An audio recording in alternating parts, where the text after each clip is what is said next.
Oke, siap. Udah, Pak. Siap.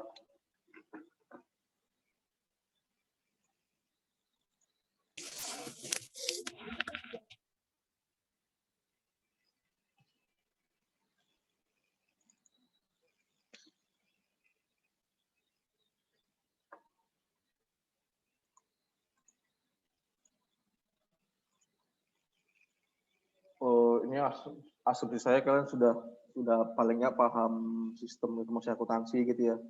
Kemudian AKSK-nya juga sudah lumayan paham gitu ya. Jadi saya nggak akan menjelaskan lebih detail tuh pengaturan di AKSK seperti apa gitu. Paling nggak pengujian di audit, ada pengujian saldo, pengujian transaksi, pengujian pengendalian itu nggak akan saya perdalam penjelasannya gitu ya. Jadi saya anggap kalian sudah lulus dan udah bisa lah, saya kira di AKSK gitu. Nah, rencana 3 semester ini bisa lihat di mind map-nya, ada beberapa gitu ya, sampai pekan ke 15. Ya, secara umum kita akan lebih padat di praktek, dari pengolahan data, kemudian import data, dan seterusnya, simulasi sejajar, sampai kayak ya simulasi gimana dalam pengujian substansi saldo atau substansi yang transaksi dalam pengoperasian komputernya gitu ya. Jadi yang patut dipahami dulu, kita tuh jadi kita mesti tahu dulu lah tujuan auditnya apa gitu ya. Kita pengen menguji misalnya occurrence, kejadian, atau pengujian kelengkapan completeness gitu ya. Jadi tujuannya tahu dulu apa, baru kita sesuaikan tuh aplikasinya, yang kita punya apa, kira-kira yang butuh untuk tujuan lain apa gitu ya. Jangan sampai kalian nggak ngerti tuh. Mestinya pakai ini Pak, tapi kalian sendiri nggak tahu tujuannya apa gitu. Jadi yang penting pertama kali itu TABK saya kira kalian tahu dulu tuh tujuan audit, tujuan pengujiannya apa, nanti aplikasinya mengikuti gitu ya. Jadi kalau misalnya kayak menguji, ya misalnya gini, saya pengen menguji Pak, jangan-jangan di data ini ada double entry gitu ya. Kalian tahu tuh di pakai Excel misalnya ada serangkaian data, kalian tinggal menguji pakai fungsi yang mana gitu ya. Yang paling gampang barangkali kalian pakai conditional formatting gitu ya. Jadi ada kayak primary key yang mungkin itu khusus satu transaksi dan nggak mungkin double gitu. Nah, kita ngujinya pakai primary key diperbandingkan sama conditional formatting-nya gitu. Atau pakai pivot table gitu misalnya. Kalian bikin pivotnya gitu, tinggal diperbandingkan datanya. Berapa kali dia di count-nya, atau ya berapa kali dia dijumlahkannya lah dalam satu data gede gitu. Jadi kalian mesti pahami dulu tujuannya apa gitu, tujuan auditnya apa, tujuannya apa, baru kita pakai aplikasinya yang mana gitu ya. Kan saya kira nggak ada aplikasi yang spesifik untuk audit gitu. Jadi TABK itu pada dasarnya kita melakukan audit dengan aplikasi yang ada lah pada intinya gitu ya, dengan fungsi yang ditawarkan setiap aplikasinya. Ini seperti yang saya sampaikan tadi, komposisinya itu 25, 25, 50. Jadi kalau saya nggak pernah saya selalu absen dan saya nggak pernah absen di kuliah gitu, itu artinya kalian semua sudah absen full, hijau semua ya. Jadi kalian sudah dapat poin 6 dari 100 lah dari tangan. Selebihnya mengikuti lah itu. Ya, ya secara umum kalian tahu lah ya definisi audit itu apa kan ya. Udah tahu di beberapa mata kuliah sebelumnya apa definisi audit, ya KSK lah paling enggak gitu. Tapi kalau kita tarik gedenya, kira-kira definisi itu audit apa ketika diperbandingkan dengan audit yang di akuntan, dunia hukum, ISO, teknik, dan seterusnya gitu ya. Karena pada dasarnya audit itu hanya memotret kondisi di lapangan, kita perbandingkan dengan regulasinya kan ya. Bisa kita menilai nih kesepadanan kan namanya, atau kita menilai deviasi antara kondisi sama standarnya itu segede apa tuh. Kalau dalam hal ini mungkin kalau di laporan keuangan auditnya itu disebut materialitas kan ya. Materialitasnya itu segede apa gitu antara kondisi sama kriterianya. Jadi semakin gede, mungkin dari awal kita sudah menilai bahwa materialitasnya itu sebesar ini dirupiahkan atau dinilai dengan uang. ketika melebihi itu maka dia akan material gitu ya. Tapi apakah materialnya itu akan berdampak pada akun lain atau cycle lain, itu akan merubah opini pada keseluruhan laporan keuangan gitu ya. Jadi kan ada beberapa material mungkin di satu sisi akun gitu yang mungkin ini nggak berdampak nih pada akun lain gitu. Jadi kita bisa mengeluarkan opini WDP wajar dengan pengetahuan. Ya, jadi semuanya ini wajar kecuali yang ini nih, yang ini kita nggak wajar gitu ya. Atau ketika dia satu akun tapi dia berdampak ke semua akun lain dan membuat kita jadi ragu tuh. Karena ini kita nggak yakin, ini akan membuat akunnya juga nggak meyakinkan gitu ya. Itu kita bisa mengeluarkan opini, bisa jadi disclaimer, atau bisa jadi malah nggak mengeluarkan pendapat gitu ya. Itu kira-kira audit. Tapi kita ngerti kan ya definisi materialitas itu apa? Ada yang mau sharing nggak? Apa itu materialitas? Menurut saya pengaruhnya signifikan atau tidak gitu Pak, materialitas. Kalau material signifikan terhadap keputusan yang diambil pemangku kepentingan. Oke, yang lain?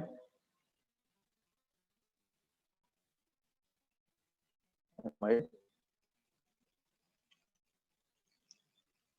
Signifikan atau enggak gitu ya. Ada yang lain mau menambahkan? Oh ya, kita sifat pertemuan kuliah ini egaliter aja kali ya. Jadi nggak ada, yang pertama nggak ada tua muda, pinter bodoh gitu ya. Dan kedua, kalau nanya tuh nggak ada pertanyaan yang bodoh tapi pinter juga gitu ya. Jadi semua orang punya hak yang sama untuk berkomentar dan berpendapat. Jangan sampai kalian nggak sangat ngerti nih. Terus karena SFH gini, jadinya kalian nggak bisa diskusi ke teman sebelah gitu ya. Jadi kalian akan terjebak selama-lamanya tuh dalam ketidakpahaman gitu menurut saya.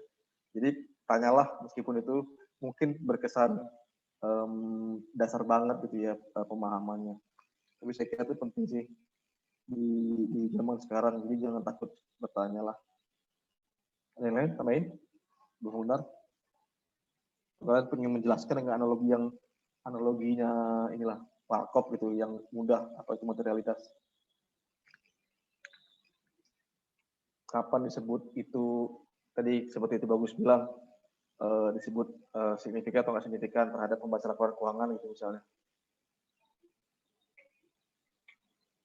Ada yang mau komentar? Tak ada Pak, tak mau. Saya coba nunjuk satu orang lah. Saya ingin mendengarkan satu suara merdu dari perwakilan kelas 604.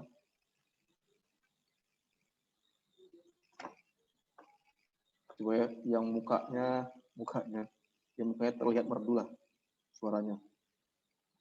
Halaman 1, halaman 2. Coba Ida Ayu Pratnya. Itu saya tunjuk kamu berarti Ida tuh terlihat merdu suaranya gitu. Iya Pak. Yap. Materialitas itu ya Pak? Kurang lebih sama sih kayak tuh Bagus Pak. Ya apa tuh yang sama itu? Jadi kalau materialitas itu pengaruhnya nanti ke pengambilan keputusannya. Jadi kalau misalkan materialitasnya tinggi, berarti kalau ada salah, hal itu sangat berpengaruh ke pengambilan keputusannya. Begitupun sebaliknya. Gitu Pak. Udah? Sudah. Oke. Saya pengen pendapat lainnya. Terima kasih Ibu Ida. Saya pengen dengar suara yang merdu lagi. Sekarang cowok. Coba Andika Putra.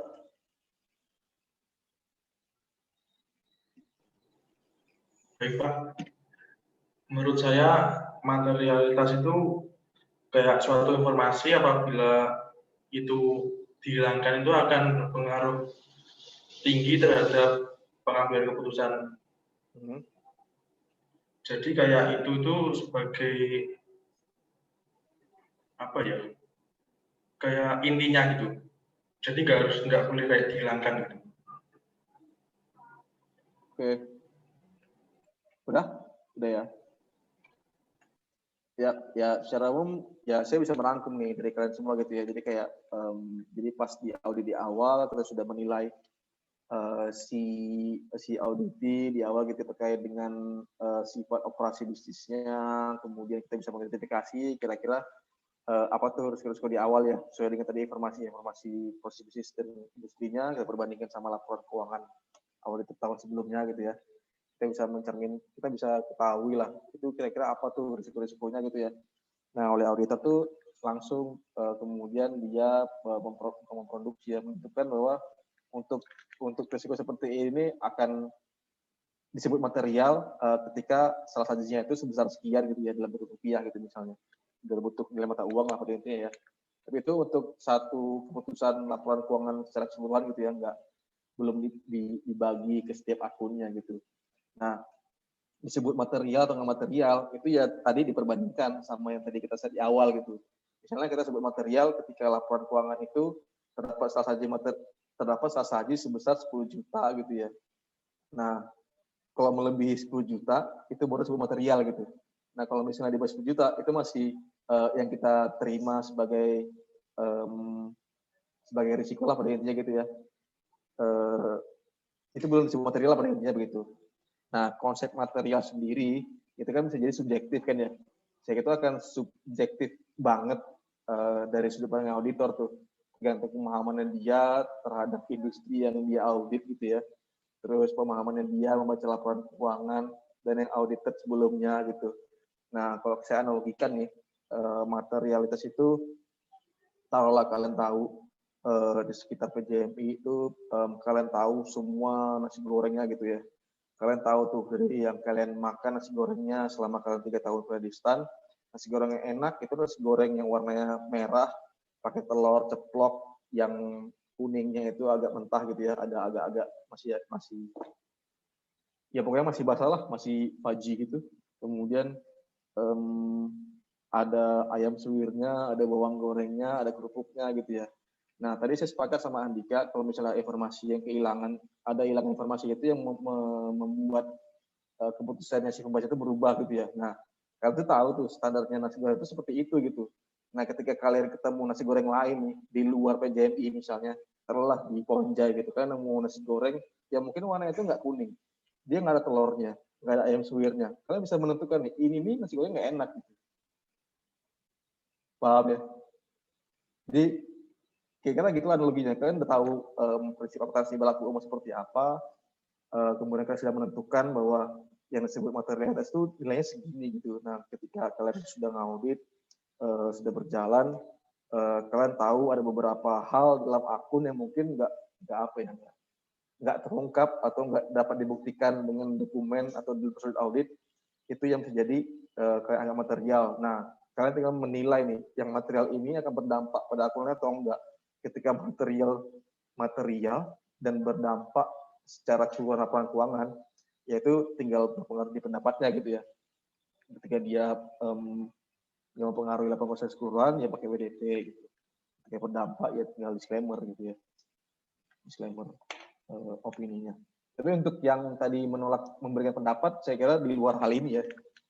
Ini kan saya sebutkan di awal. Kalau menolak memberikan pendapat, bukan disclaimer, at first, salah saya.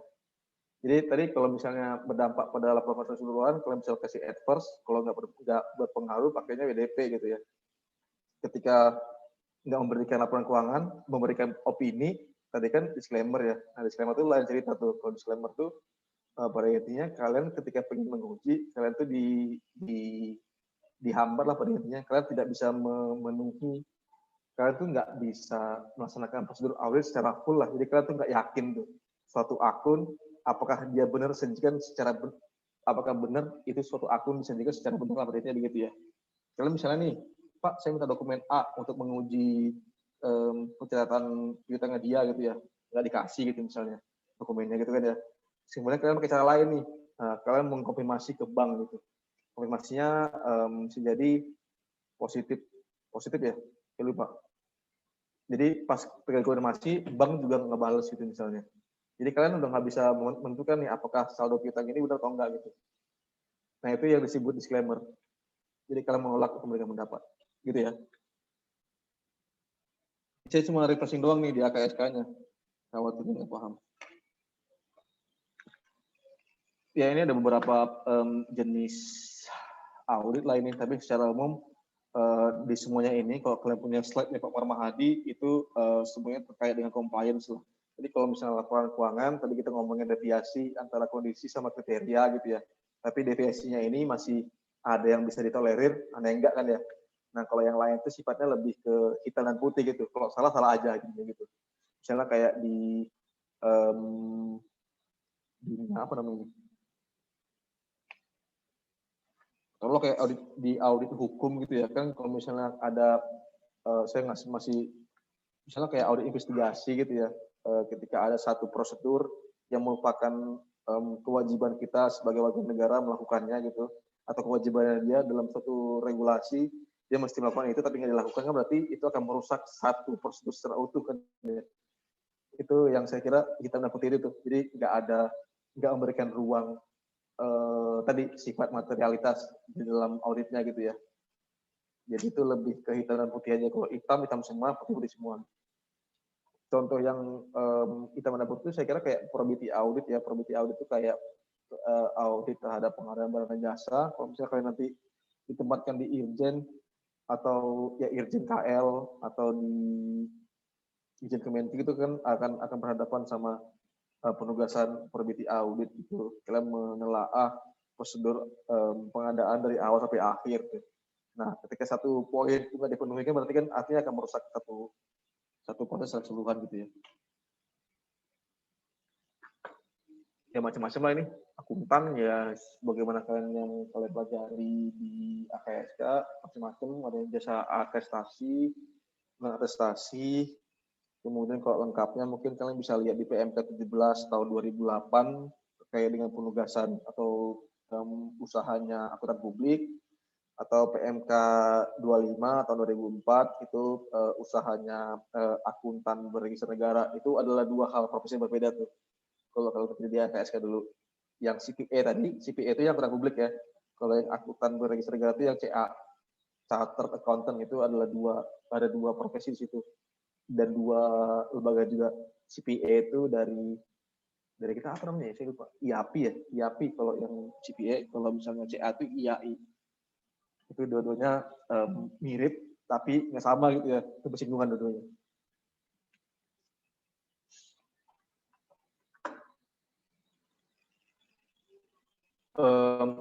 Ya ini tadi mungkin dari sisi profesi akuntan kali ya, ada 3.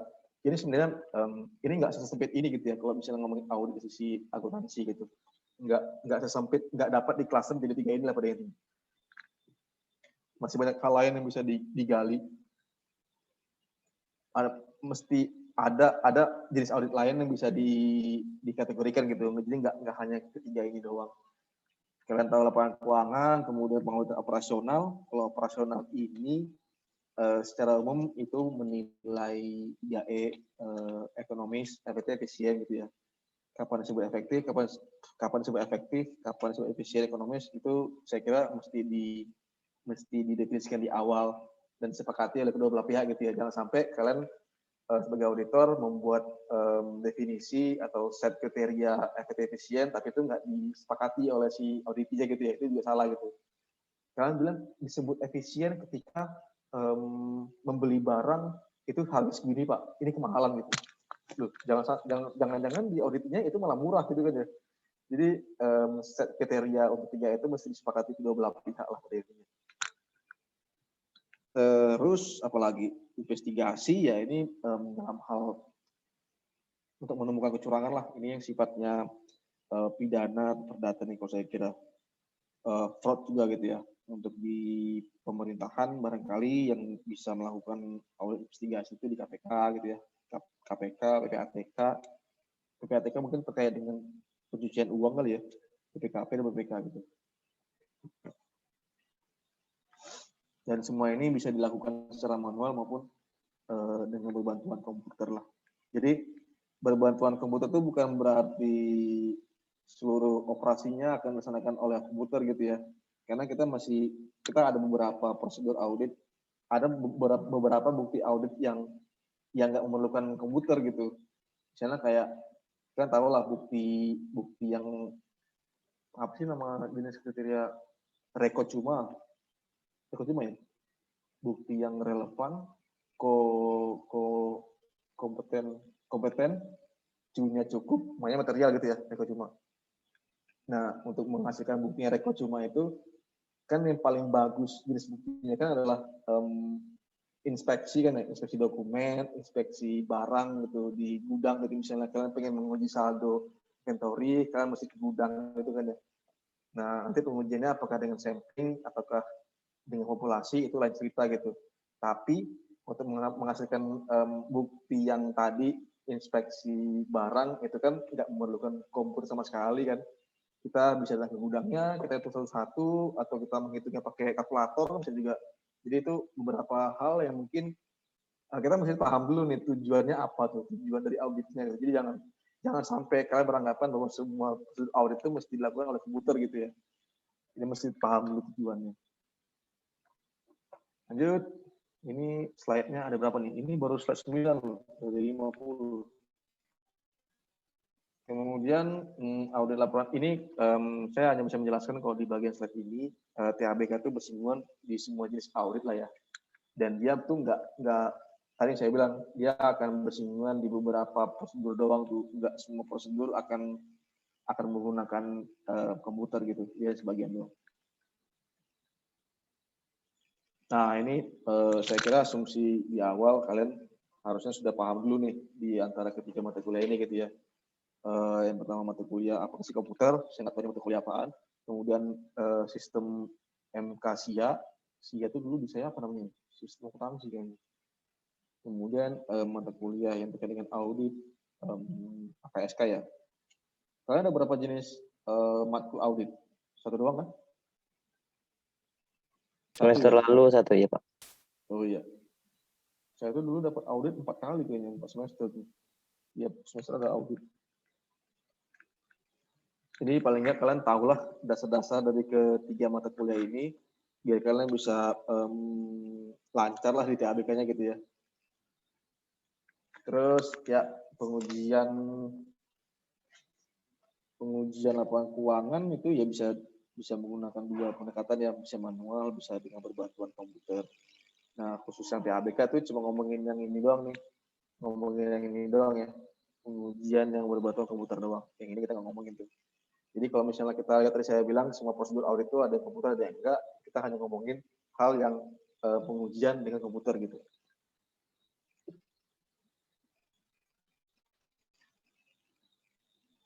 Ya, jadi kan tahu kan ya kalau di AKSK itu sudah dijelaskan kalau prosedur audit itu ada yang namanya uji pengendalian. Uji pengendalian nanti apa risikonya, nanti akan berdampak pada luasan sampling yang harus kalian lakukan pada uji transaksi kan ya di STOT. Nah, kemudian dari TOC-nya udah, lalu TOC itu uji pengendalian, test of control ya. Saya sering menggunakan singkatan nih. STOT itu substantive test of transaction. Itu uji substansinya transaksi. Kalau AP itu analytical procedure gitu. Satu lagi TODB, test of data balances. Jadi uji substansi dalam konteksnya TABK itu ada dua. Uji substansi tadi STOT dan TODB gitu ya, uji transaksi dan uji saldo. Tapi dari sebelum kalian menguji pengendalian dan kalian menguji substansi, yang paling utama tuh ini, kalian mesti paham dulu proses bisnisnya gitu ya. Jangan sampai kalian nggak tahu probis, nggak tahu SOP-nya, nggak tahu SIA-nya, nggak paham, terus tiba-tiba terjun menguji pengendaliannya gitu ya. Itu kalian nggak akan nemu apa-apa tuh. Kalian malah kebingungan di lapangannya. Misalnya beginilah, kalian mengaudit sebuah perusahaan departemen store gitu misalnya ya, Orla Matahari, Ramayana gitu, atau pojok busana yang di BP gitu kan ya. Kalian nggak tahu apa yang kalian hadapi, kalian terjun terus tiba-tiba kan suruh nilai, tolong Mbak Siti, tolong nilai nih gimana pengendaliannya gitu ya. Kalian nggak tahu mesti ngapain gitu. Kalian mesti tahu dulu gimana proses bisnisnya si pojok busana gitu ya. Yang paling enggak kalian pecah-pecah dulu lah dari siklus keuangan, siklus akuntansi mesti dibagi menjadi beberapa cycle gitu ya, ada cycle sales sama collecting-nya, ada yang sifatnya pembelian dan juga apa lagi, sales sama collection, acquisition sama penerimaan gitu ya. Terus kemudian terkait dengan pengolahan modal tuh apa sih namanya? Pokoknya pengelolaan security dan seterusnya, kemudian pengelolaan kepegawaian gitu. Nah dari situ baru kita detailkan lagi pemahamannya di SOP, misalnya kayak pembayaran itu apakah melalui kasir, apakah memungkinkan melalui sistem pembayaran lainnya gitu ya.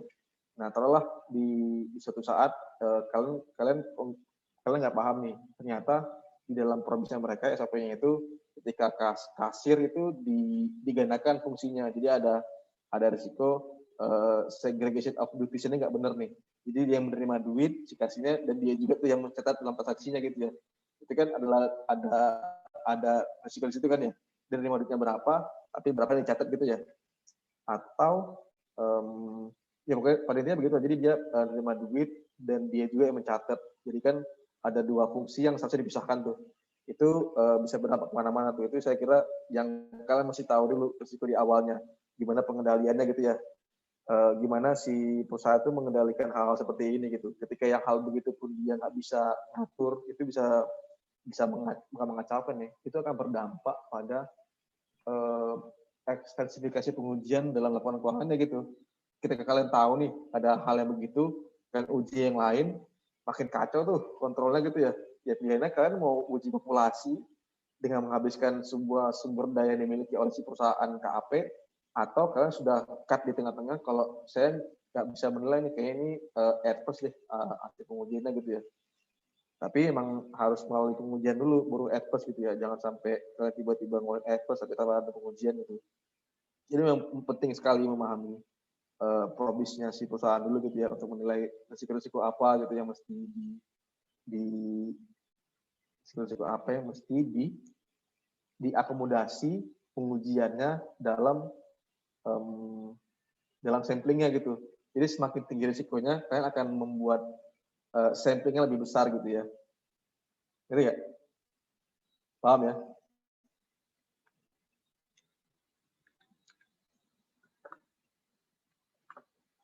Nah, ya ini uji pengendalian aplikasi substansif ada dua macam, manual atau komputer. Ini dibikin kutubnya manual sama komputer gitu ya. Jadi dia kayak kalau sel dari materi ini kan kayak nggak memberikan ruang, kita kayak hibrid tuh, ada manual, ada komputernya gitu ya. Ini dibikin dua kutub yang saling bertolak belakang gitu. Jadi kayak manual tuh manual terus, kalau misalnya komputer terus ya. Nah jadi kita di tengah gitu ya. Jadi kita kalau ngelihat dari perbandingannya aja tuh, kalau manual semua seperti apa gitu ya, kalau komputer seperti apa gitu. Ya secara umum ya kalau manual barangkali semua datanya masih hard copy gitu, misalnya dalam bentuk dokumen, terus kemudian dia lama dan sulit itu relatif ya. Mungkin rumit kali, sulit itu enggak. Rumit itu karena luasnya dokumen yang mesti dilihat gitu ya barangkali ya. Karena mungkin rekapnya nggak bagus, jadi mesti populasi ke setiap dokumennya gitu. Pemeriksaan secara sampling, kemudian membutuhkan keahlian tinggi di bidang pemrograman komputer untuk menganalisis kode program dicetak.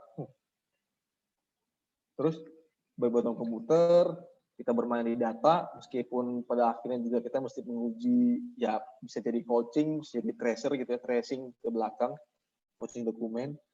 Kemudian nggak perlu sampling, nggak juga ini ya, bukan berarti kalau baik komputer itu nggak perlu sampling, perlu juga samplingnya gitu. Karena sampling itu saya kira berkaitan dengan inspection sama barang yang ada barang atau dokumen yang ada di lapangan lah. Tapi data yang kita cek itu secara populasi gitu. Akurasi tinggi dan tidak membutuhkan kemampuan pemrograman yang tinggi.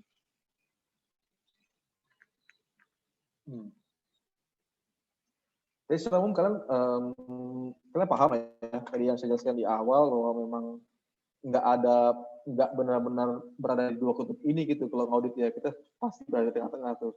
Kita hybrid, kita ada manualnya, ada berbagai komputernya. Jadi ketika nanti diperbandingkan di ujian itu misalnya, ya kalian bisa menjelaskan pada intinya gitu ya. Ketika manual itu seperti apa dan komputer seperti apa gitu. Gampangnya kalau misalnya kalian merekap transaksi penjualan gitu kan ya, secara manual ya mesti itu pakai tangan, itu kan repot sekali kan ya, dan lama. Kalau misalnya pakai komputer ya pakai Excel gitu misalnya. Kira-kira begitulah perbandingannya. Ya, ini konsep dasar ada 3 proses barangkali yang ada 3 komponen dalam laporan keuangan nih. Kalau kita misalnya bukan mencacah ya. Jadi ada 3 komponen ini di dalam laporan keuangan gitu. Ada input, ada proses, ada output. Jadi kalau misalnya audit itu yang pada intinya tadi saya bilang ada kondisi, ada standar, kita menilai deviasinya sejauh apa gitu ya tergantung materialitasnya. Nah, ini menjadi bagian yang diuji dalam penentuan berapa deviasinya gitu ya. Nah, sebelum masuk audit uji substansinya gitu, kalian pasti menguji pengendalian gitu. Kalian menguji sistem pengendalian internalnya untuk ketiga komponen ini, baik di input, proses, dan outputnya gitu.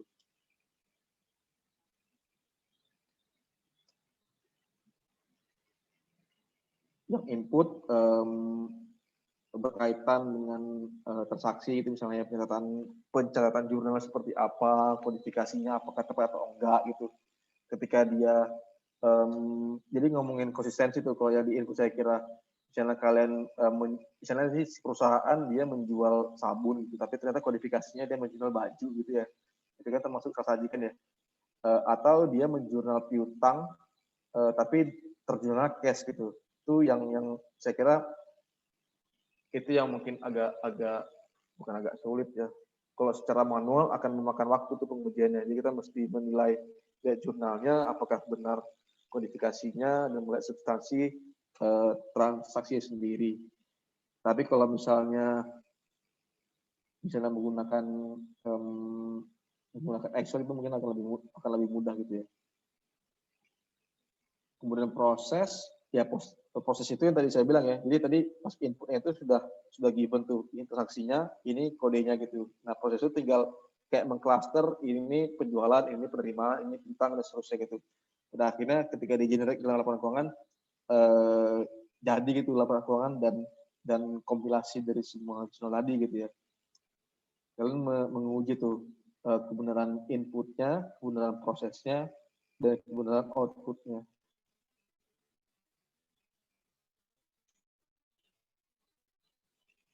Nah, ini saya kira audit proses yang tadi saya sebutkan di awal tuh penentuan materialitas sampai terbitnya audit plan secara keseluruhan gitu ya. Yang pertama kita menerima engagement itu bukan pertunangan, engagement antara auditor dengan si perusahaan gitu, itu engagement itu namanya. Jadi nggak hanya pertunangan doang. Kan kalian pasti pada bucin semua kan.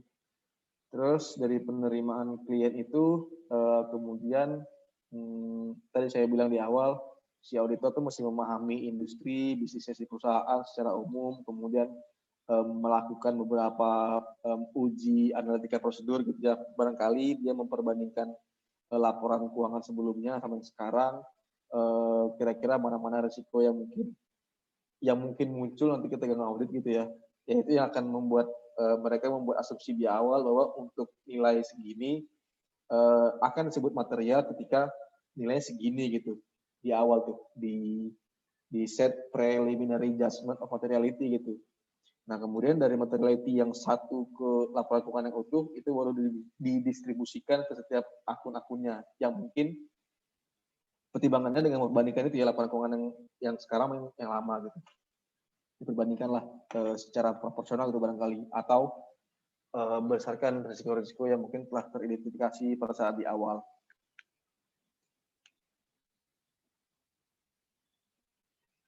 Kalian paham nggak bedanya inherent sama control risk? Itu saya jelasin nggak paham.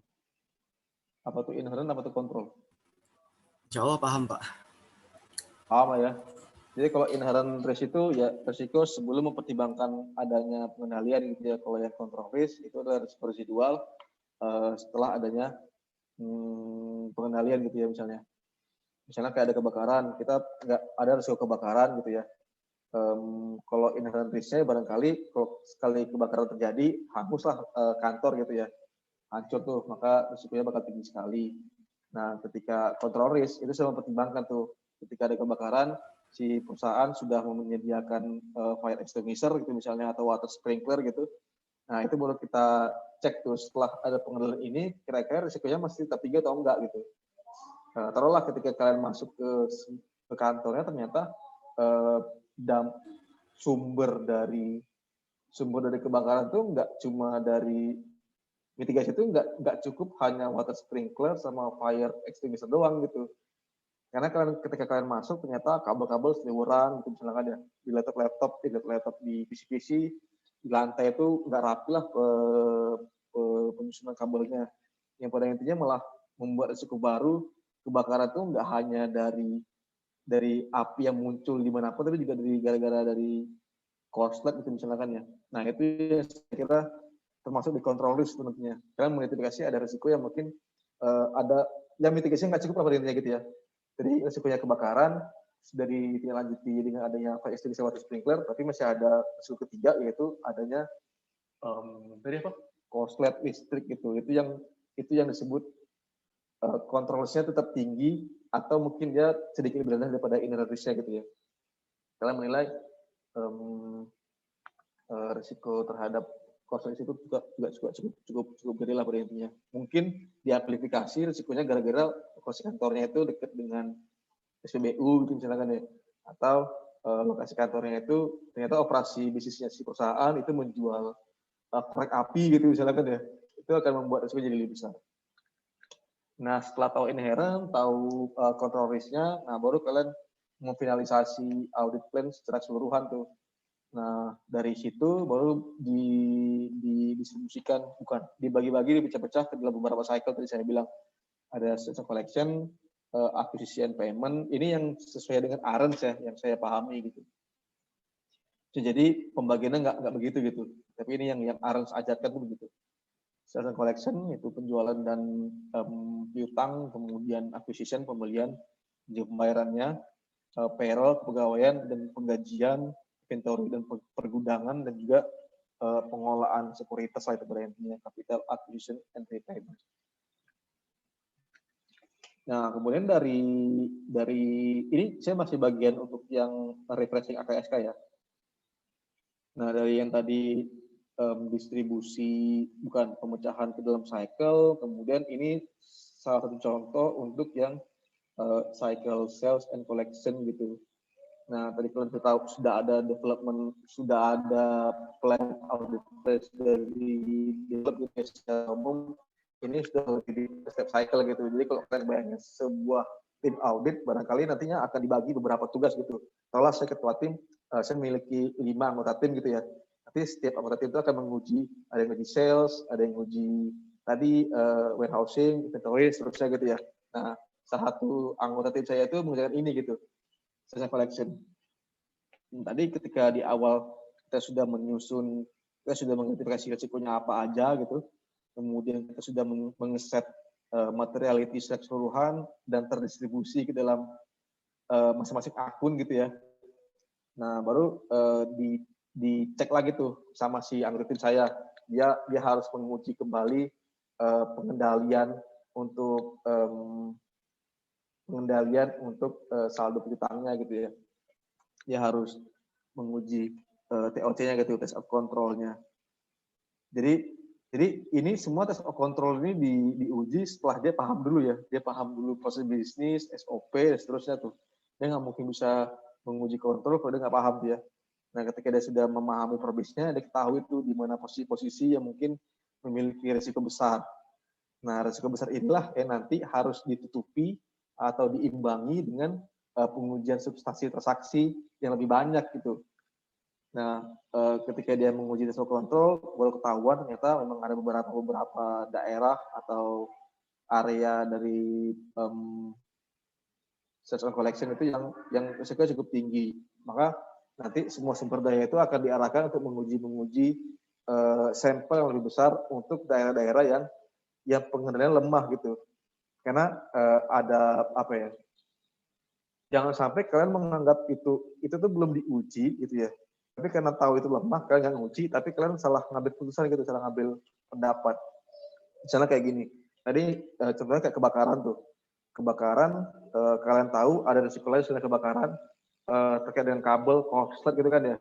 Nah, kalian tuh mesti memastikan bahwa semua kabel itu apakah termanage dengan baik itu di setiap ruangannya. Jangan sampai kalian beranggapan bahwa kabel itu nggak apa-apa Pak, tapi kalian cuma nguji satu ruangan doang gitu. Gitu ya? Kabel itu pengaturan kabel itu baik-baik aja Pak, nggak apa-apa, itu nggak akan berdampak pada korslet. Tapi yang kalian uji cuma satu ruangan doang. Ternyata kabelnya itu banyak tuh di ruangan-ruangan lain yang berseliweran. Nah, kalian bilang satu itu baik-baik aja, keluar laporan keuangan gitu misalnya, keluar laporan audit yang pendapatnya bagus gitu ya, ETP. Ternyata besoknya kebakaran. Kan jadi apa ya, kayak profesi auditornya nggak bener gitu. Ada prosedur atau metode yang nggak tepat pada intinya. Jadi ketika kalian bilang bagus atau enggaknya si kabel ini menangani korslet, kan harus menguji semuanya tuh.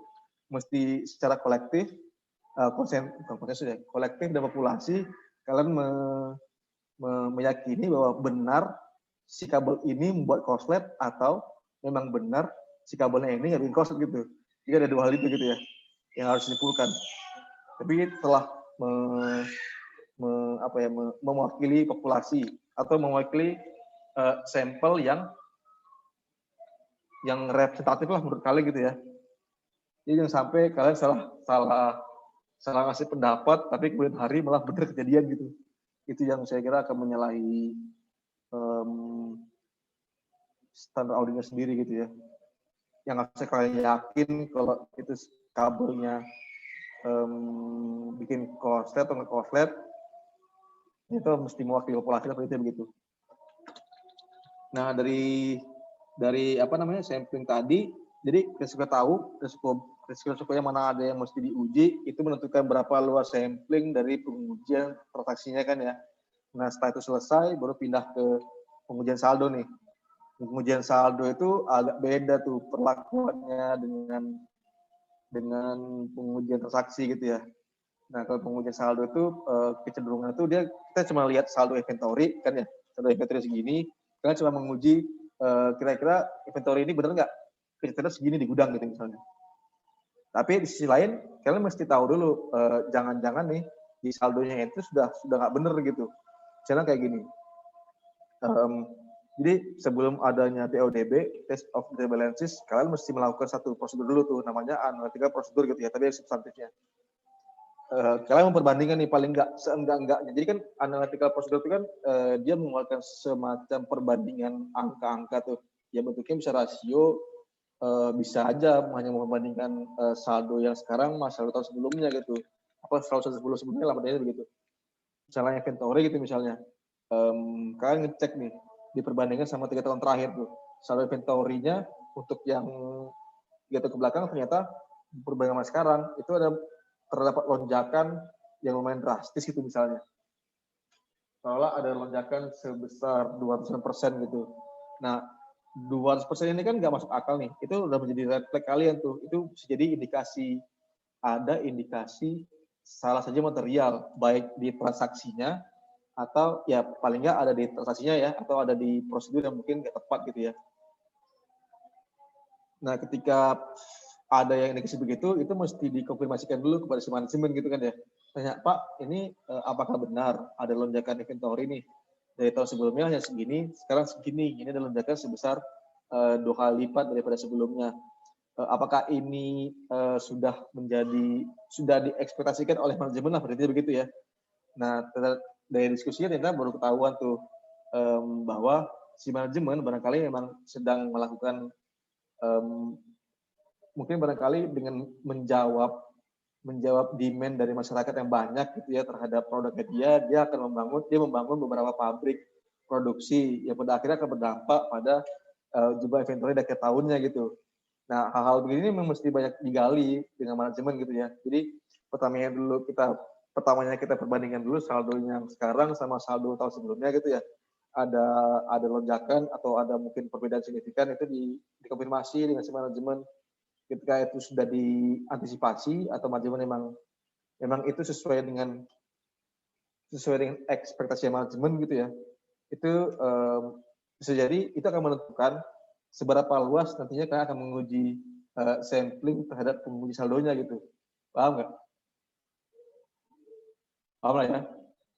Jadi kalau misalnya nih kayak kalau jawabannya begitu kan kita masih lega gitu kan ya sebagai auditor kan ya. Tapi kalau jawabannya enggak Pak, kita nggak ada apa-apa nih Pak, kan bikin panik ya. Berarti kita mesti menguji nih. Kita mesti menguji bener nggak ya saldo segini, ini nilainya tinggi banget nih. Jadi kita mesti menguji, kalian mesti populasi jangan di gudangnya gitu ya. Kalian mesti ngitung satu-satu gitu. Apakah benar segitu untuk mengetahui berapa salah saja materialnya gitu. Tapi ketika dia bilangnya enggak Pak, itu sesuai dengan apa yang kita ekspektasikan. Kita kemarin baru bangun pabrik baru untuk menjawab demand-nya orang-orang gitu. Cuma kemudian di sampai dengan setahun itu ternyata ada COVID gitu misalnya, ada COVID jadinya demand itu lebih rendah kita begitu. Jadi kita mesti digali tuh dari diskusi dengan manajemennya. Jadi pada intinya dari analitika prosedur dan wawancara dengan si klien itu akan mengakibatkan gede atau kecilnya sampling di TODB-nya gitu ya, di test of data balances-nya. Oh itu doang kali. Audit prosedurnya, sample size, item to select, ini saya kira di AKSK. Jadi kalau item to select itu kan tadi kita ketahuan nih, ketika tahu tadi misalnya inventory-nya itu enggak kok Pak, nggak ada pabrik baru, ini kayaknya ada kemungkinan kesalahan nih gitu kan ya. Akhirnya kalian sampel size-nya lebih besar lah, jadi bisa jadi dari saldonya sekian itu kalian akan mengambil sampel sebesar 90% itu misalnya 90%. Nah item to select itu kayak cara gimana kita dari 90% ini kita akan mengambil yang mana aja gitu. Ngerti kan ya?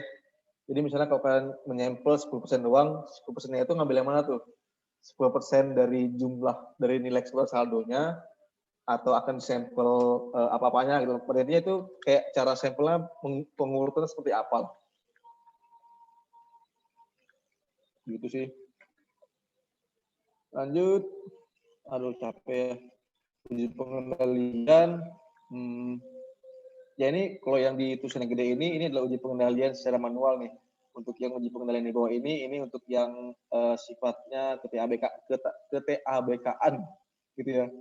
Jadi kalau uji pengendalian itu seperti saya bilang tadi, uji pengendalian itu kalian mesti tahu dulu proses bisnisnya kan ya.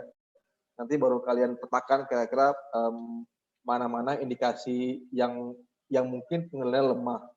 Pengendalian lemah inilah yang kalian uji gitu. Di TOC kan, di wawancara, di kuesioner, dan seterusnya. Jadi diapain ya? Indikasi kalian tuh divalidasi dengan wawancara dan juga dengan kuesioner gitu. Dan nantinya akan berakibat pada besar atau kecilnya sampel kalian terhadap si lemahnya pengendalian itu gitu ya. Nah untuk yang sifatnya manual ya gimana ya manual? Kalau manual kan berarti kan kita kayak mesti baca dulu SOP-nya, flowchart. Ini saya kira ini memang menjadi bagian yang TABK juga nih. Cuma mungkin pendekatan, karena tadi saya bilang ya, ini kan dibahasnya kayak dua kutub yang sangat bertolak belakang tuh. Padahal keduanya ini bisa jadi hybrid gitu ya. Jadi sebelum kalian menguji pengendalian, mesti paham dulu probisnya, baca flowchart-nya, baca SOP-nya, seterusnya gitu ya. Nanti yang ada barangkali ada beberapa prosedur yang mungkin dia terkait dengan aplikasi gitu misalnya di kasir tadi ya, di kasir tadi mungkin yang tadi saya bilang kalian lihat prosedurnya itu dia dia yang ngambil duit, dia terima duit dan dia juga tuh yang catat gitu kan ya. Tapi apakah di aplikasinya itu juga diatur lebih lanjut untuk memitigasi hal yang mungkin kalian bilang itu resikonya agak gede tuh di fraud-nya gitu. Barangkali di aplikasinya itu nanti di apa ya, memitigasi kira-kira. Karena mungkin perusahaannya kecil, terus orangnya juga dikit, akhirnya mereka mengantisipasi dengan kasir itu merangkap sebagai penerima uang dan juga mencetak transaksi gitu misalnya. Nah, akhirnya si perusahaan tuh mengantisipasi dalam aplikasinya. Mungkin barangkali nih bentuknya ketika dia ngetik itu nanti mesti dipoto uangnya berapa gitu, diupload gitu ya. Jadi itu ya saya kira bentuk mitigasinya si perusahaan dan sampai terjadi fraud lah berikutnya. Atau diperbandingkan berapa, ininya berapa yang dibayarkan. Ya itu bisa macam-macam tuh. Jadi meskipun itu dia prosedurnya terindikasi fraud, tapi ketika mitigasinya bagus, itu jadi nggak ada apa-apa gitu ya. Itu masih dikasih, itu yang masih diuji dalam TOC gitu, dalam threshold control. Untuk menguji pengendalian dengan konteks TABK itu ada 2 macam, ada pengendalian umum, ada pengendalian aplikasi. Nah, umum dan aplikasi itu umum itu apa ya saya bilang, ini ngomongin keaplikasian ya untuk yang kecil 2 ini. Umum tuh ngomongin akses gitu, misalnya akses tuh bisa jadi ngomongin segregation of duties atau kewenangan perjenjang gitu misalnya.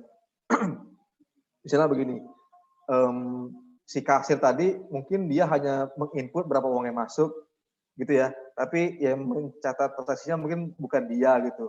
Itu mungkin di bagian akuntansi gitu kan ya. Itu akses juga tuh. Jadi si kasir ini tidak akan bisa mengakses untuk mencatat transaksinya. Dia cuma mencatat ada duit masuk gitu kan ya. Itu bagian yang horizontal.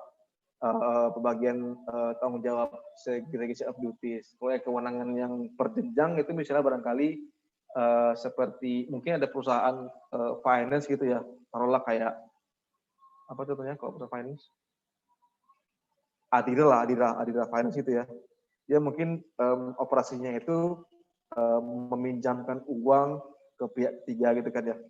Tapi di dalam SOP-nya itu sudah diatur tuh untuk peminjaman utang sebesar segini, ini harus diputuskan atau disetujui jenjang segini, jenjang manajer gitu misalnya.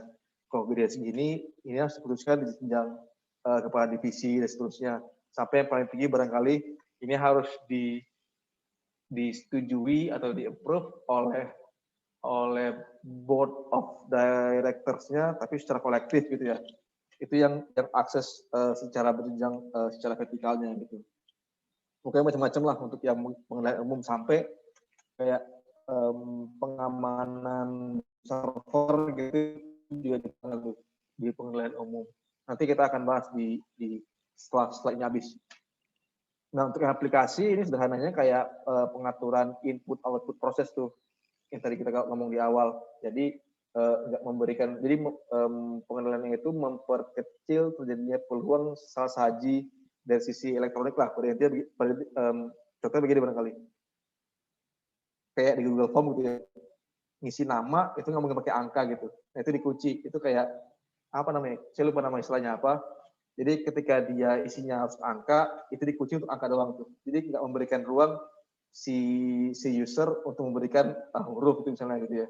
Itu apa sih namanya, saya lupa. Jadi penasaran.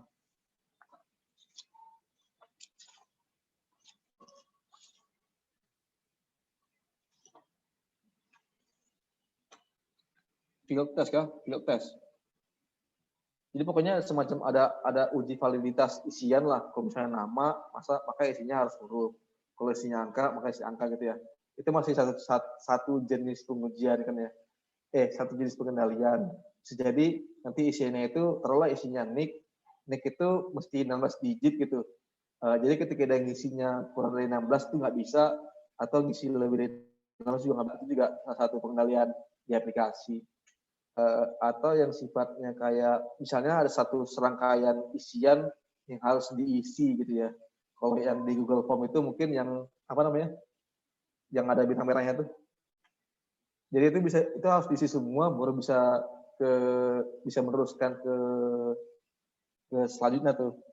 Itu salah satu pengendalian aplikasi juga tuh. Jadi mesti diisi semua dulu baru selanjut gitu ya. Jadi nggak memberikan ruang bagi orang untuk nggak mengisi gitu. Nanti kita bahas di ujung. Kita masih slide 20 dari 50. Nah, ini uji substantif. Ini pengujian STOT sama TODB lah pada intinya gitu ya. Substantive test of transaction dan juga test of equivalences. Ini nggak perlu dihafalin yang kayak gini nih. Kalian mesti tahu dulu kalau di ARNS tuh tujuan pengujian saldo itu apa, tujuan pengujian transaksi itu apa, yang kayak occurrence, completeness gitu ya, cut off gitu, itu mesti dipahami dulu tuh. Yang ini nih hanya mengikuti doang nih. Selama kalian paham maknanya occurrence itu apa, completeness itu apa, itu akan bisa mengikuti lah. Jadi jangan dihafal kata per kata. Tapi kalian mesti tahu dulu kalau tujuan saldo itu ini, tujuan yang transaksi itu ini gitu ya.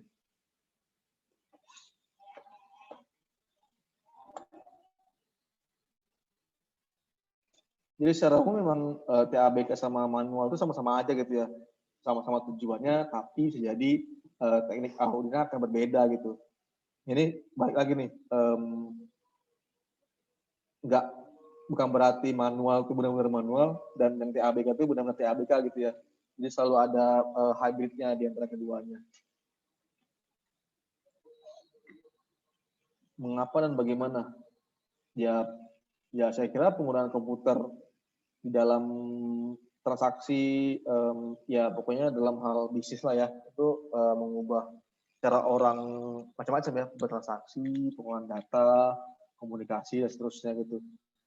Nah, misalnya kalau kayak lihat yang di layar, dulu itu kita masih ketemu orang, mungkin sekarang kita bisa belanja atau buat transaksi dengan mesin gitu misalnya. Atau yang dulunya kita ketemu orang langsung di pasar, bayar uang gitu dengan uang yang cash, itu sekarang kita bisa belanja di marketplace sesuai dengan jenisnya, sesuai dengan apa namanya, dengan apa, yang sesuai apalah, kan sekarang ada yang tim Shopee sama tim Tokopedia gitu ya, atau tim Bukalapak atau tim Blibli gitu. Itu kan sekarang kayaknya lebih ke loyalitasnya si pembeli sih terhadap marketplace kalau saya lihat ya. Meskipun ada juga orang yang pengincar diskon tuh. Saat ini diskon gede nih di Shopee semua gitu. Atau saat ini diskonnya lebih banyak di Tokopedia dan seterusnya. Tapi kalau saya pribadi emang saya lebih loyal ke Tokopedia sih daripada Shopee. Karena kalau Shopee itu kayaknya karena iklannya itu CR7, saya nggak suka termadik soalnya saya nggak suka Shopee. Kalau Tokopedia itu saya lebih suka karena iklannya tuh kan si siapa modelnya? Isyana Saraswati, makanya saya suka. Bisa lebih loyal ke Tokopedia ya dibandingkan Shopee. Terus terkait transaksi juga dulu mungkin masih cash, sekarang itu pembayaran bisa pakai transfer gitu. Transfer pun nggak melulu pakai uang di bank, tapi pakai GoPay, pakai OVO gitu ya. Waktu macam-macam tuh jenisnya, uang Dana, apalagi dompetku ya. Jadi uang digital tuh makin gede lah pada intinya penggunaannya, apalagi di saat WFO ini. Bitcoin, Traveloka, dan seterusnya.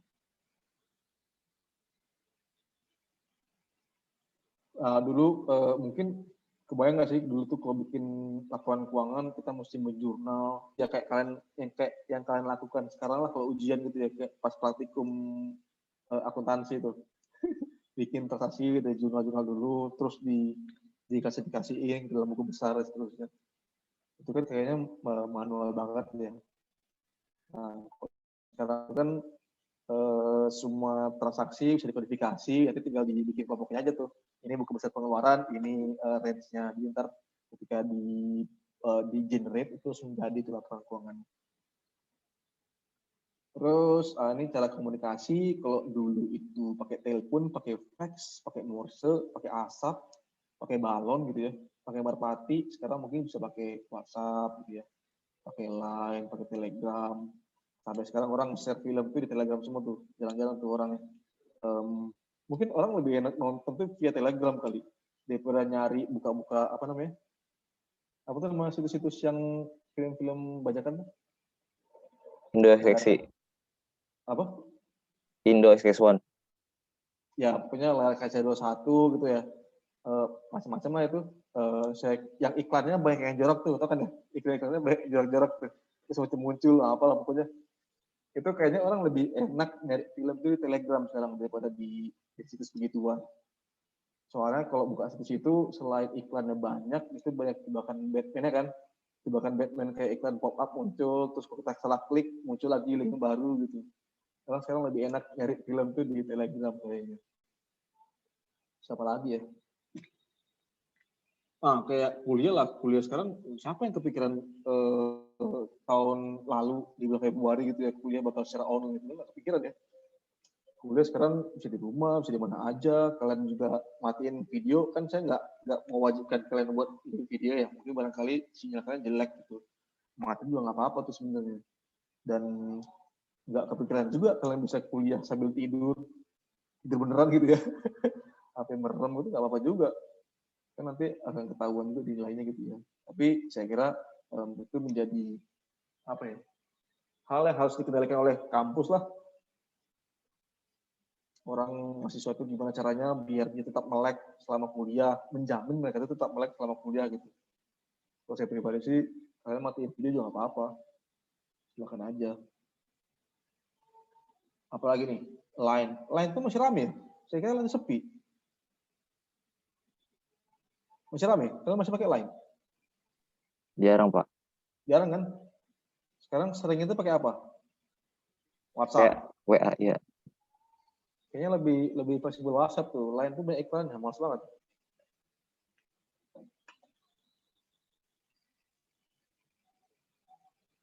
Apalagi. Ini. Nah, ini mengirim informasi kalau dulu mungkin pakai gambar gitu ya. Sekarang kan lebih canggih. Paling pemaparan tuh pakai PowerPoint atau bisa jadi dengan gambar-gambar infografis yang diproduksi dari Corel, dari Photoshop, dari Adobe Illustrator, seterusnya. Jadi pada intinya sekarang tuh lebih mudah lah apa-apanya. Jadi proses itu lebih cepat dan bisa jadi transaksi itu lebih rumit gitu dibandingkan zaman dulu. Nah ini penggunaan hardware-nya, kalau dulu tuh pakai kalkulator doang, pakai hitungan lidi atau mungkin pakai sempowa gitu, sekarang lebih canggih lah, pakai laptop ya, pakai jaringan internet dan seterusnya.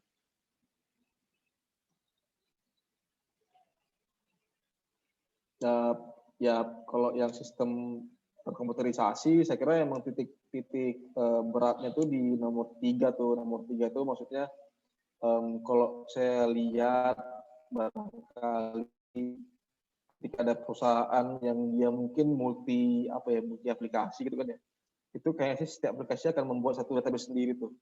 Nah, tinggal gimana si auditor ketika ngaudit itu yakin bahwa setiap data yang diproduksi oleh setiap aplikasi itu tersambung apa dengan intinya.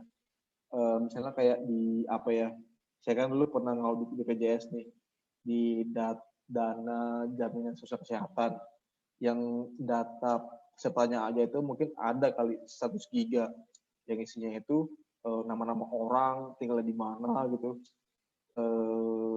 raw-nya itu sampai ratusan juta lah.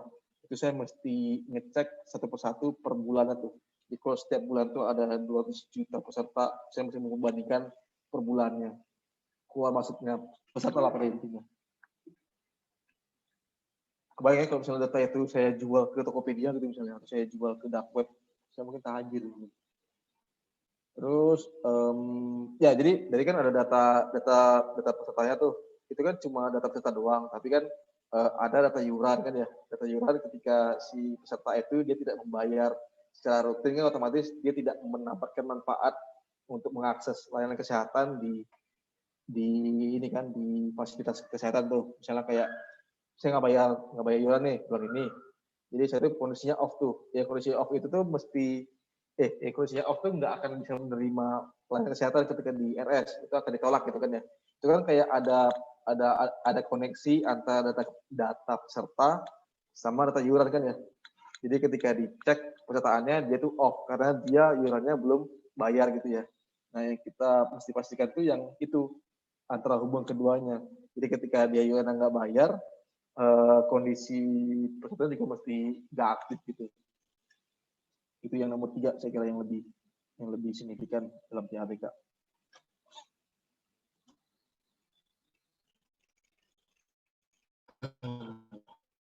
Semua putar gitu. Ya ini secara umum sama lah, mungkin di review sistem internnya.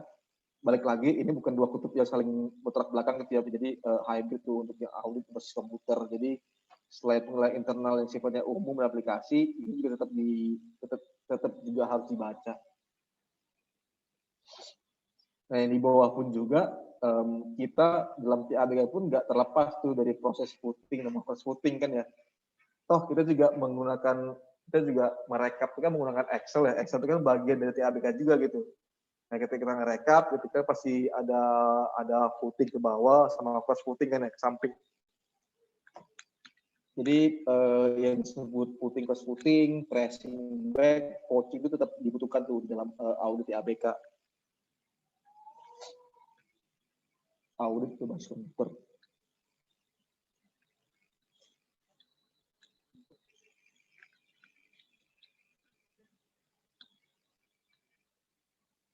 Ini masih banyak ya. Kita jam berapa sih? 1 ya? Iya Pak. Iya Pak, habis jam 1 Pak. Oh, masih banyak kayaknya. Ya ini sekarang sama lah, next. Itu sama.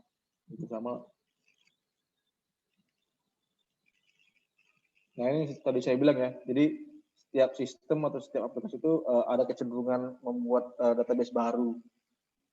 Jadi yang butuh dicek dalam TABK itu adalah keterhubungan di antara masing-masing database-nya.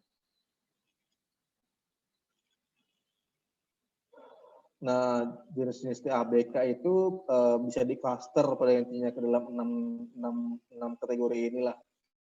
Nah, kalau audit planning age itu pada dasarnya itu bukan hanya yaitu aplikasi atau software bantuan dalam melaksanakan audit lah ya. Yang pertama itu audit program generator. Jadi kayak itu mungkin ada aplikasi yang di sini itu sudah ada serangkaian prosedur audit default gitu ya. Yang nanti akan membantu si auditor dalam melaksanakan auditnya gitu. Mungkin untuk audit siklus sales nanti di enter keluar lah semua, nanti tinggal dicek apakah sudah atau belum gitu kan ya, di checklist dan seterusnya. Kemudian working paper generation ini semacam mungkin bisa jadi bagian dari ketika nanti sudah selesai auditnya kita ingin mengenerate laporan keuangan yang audited gitu ya. Ini menggunakan aplikasi seperti ini gitu. Ini bisa digunakan pakai Excel juga sih, jadi nggak mesti ada software khusus tuh untuk yang working paper generation ini. Kemudian kedua, sistem analis dan dokumentasi. Ini kalau tadi ini ngomongnya terkait dengan aplikasi yang membantu auditor dalam melaksanakan auditnya, ini ngomongin kayaknya semacam pemahaman pengendaliannya gitu ya. Pemahaman pengendalian dan pemahaman proses bisnisnya. Makanya di sini nih isi jenisnya itu, jenis aplikasinya barangkali automatic flowcharting gitu, atau kemudian flowchart packages. Ya mungkin ini yang dua hal ini barangkali aplikasinya ya Visio gitu ya, yang bikin flowchart dan seterusnya. Kemudian yang C, internal control modeling system. Saya kira ini juga bisa dilakukan oleh Google Form gitu, kalian tinggal bikin. Jadi kan kalian memahami progresnya dulu, kalian tahu di mana pengendalian lemah. Pengendalian lemah itulah yang kalian konfirmasi kepada si manajemen kan ya.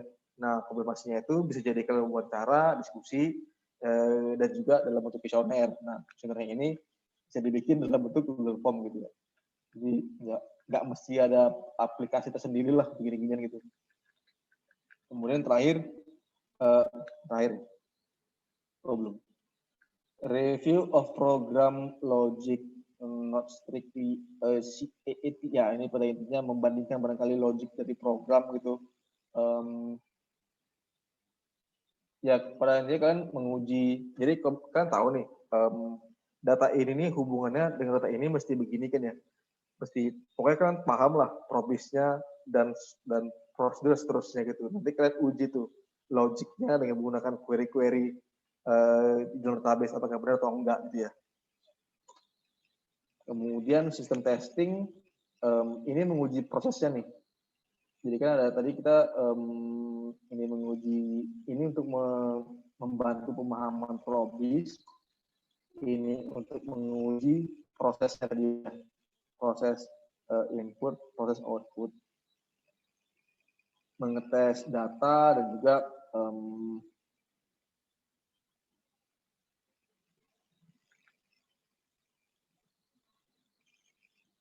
ya berarti ini mengetes proses lah ya.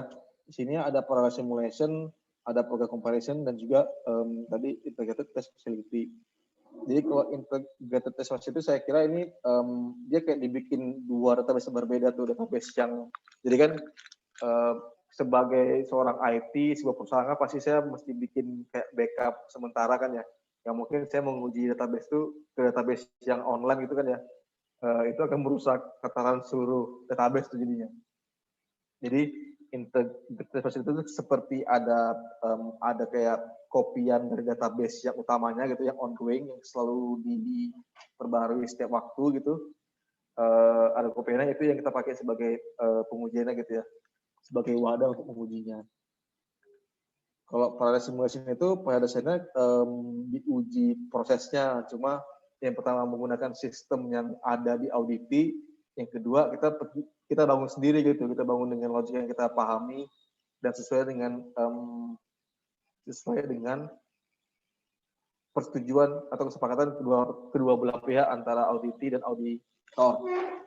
Jadi perbandingkan untuk input yang sama, apakah menghasilkan output yang sama gitu. Nah, yang keempat itu program comparison software, yang pada intinya mungkin software-nya beda, tapi query-nya mungkin memiliki hal yang sama gitu ya. Apakah sama-sama keduanya itu memiliki hasil yang sama ketika diproses. Yang keempat, data testing. Jadi kita mesti pahami dulu nih.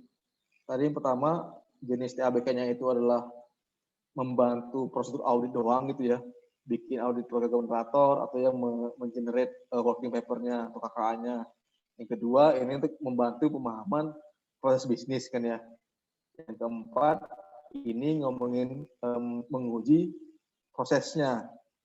Yang keempat, ketiga ya. Keempat itu untuk menguji datanya gitu, menguji datanya. Jadi kalau saya mau menganalogikan dengan Excel gitu misalnya, kalian mau menjumlahkan satu kolom gitu misalnya, kan beri sum buka kurung range kan ya. Nah, untuk yang sistem itu untuk menguji apakah benar rumusnya gitu. Nah, untuk yang data itu untuk menguji apakah hasil sumnya itu sama datanya gitu. Jadi ketika kalian ketik sum sama dengan 1 sama dengan 2, itu apakah benar hasilnya 2 di datanya. Ngerti kan ya? Kira-kira. Jadi sistem itu menguji prosesnya, kita menguji rumus-rumus itu barangkali kemudian analogin. Data itu hasil dari prosesnya gitu. Itu yang kita uji. Makanya di sini kebanyakan kita pakainya query language itu misalnya pakai SQL, pakai ACL, kita menguji dengan query-query-nya.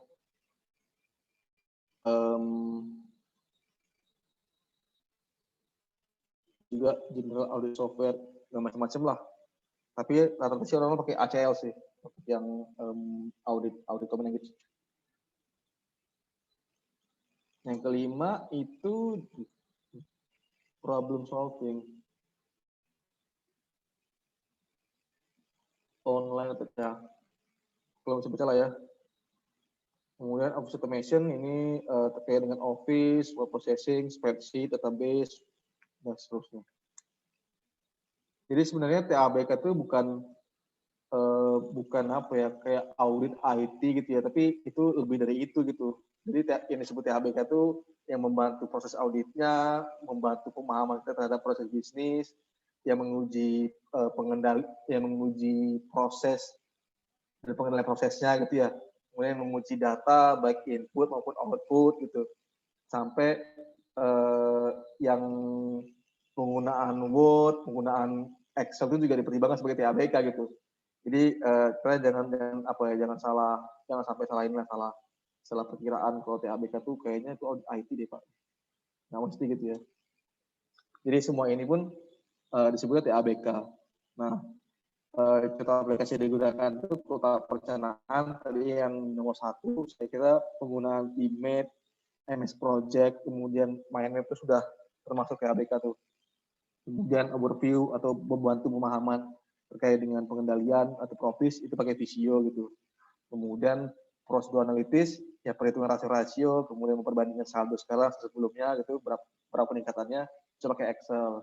Bisa kontrol bangun visioner bisa pakai Excel juga. Kemudian substantif tesnya, pengujian saldo, transaksi itu yang berat barangkali ya, kita menguji dengan menggunakan database itu barangkali ya bisa pakai ACL, bisa pakai Excel juga. Kalau misalnya dia row-nya nggak terlalu banyak, ya palingnya sampai ribuan lah. Kalau sudah puluh ribuan tuh udah melek banget tuh Excel. Kalau ide sama Arbu tuh saya bukan cobain. Untuk melakukan audit ya Word, PowerPoint. Gitu doang. Jadi pada intinya kita memaksimalkan aplikasi-aplikasi ini untuk keperluan audit kita gitu. Jadi yang pertama kali kalian ketahui memang harus tahu dulu apa tujuan auditnya, pengujiannya apa, nanti aplikasi menyesuaikan gitu ya dengan fungsi-fungsi yang mereka miliki lah di softwarenya. Terima kasih. Tapi masih ada satu set lagi nih. Saya masih mengejar. Bentar ya. Kita buka slide dulu. Saya haus soalnya. Kering nih, kering.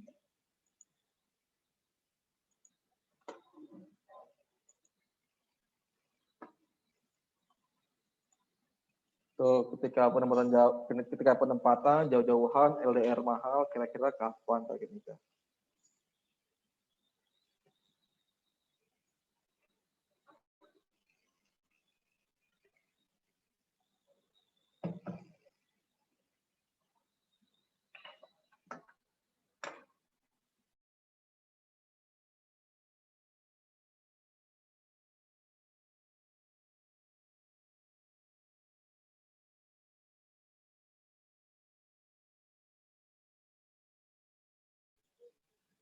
Sampai bingung ya, nentuin target nikah kapan.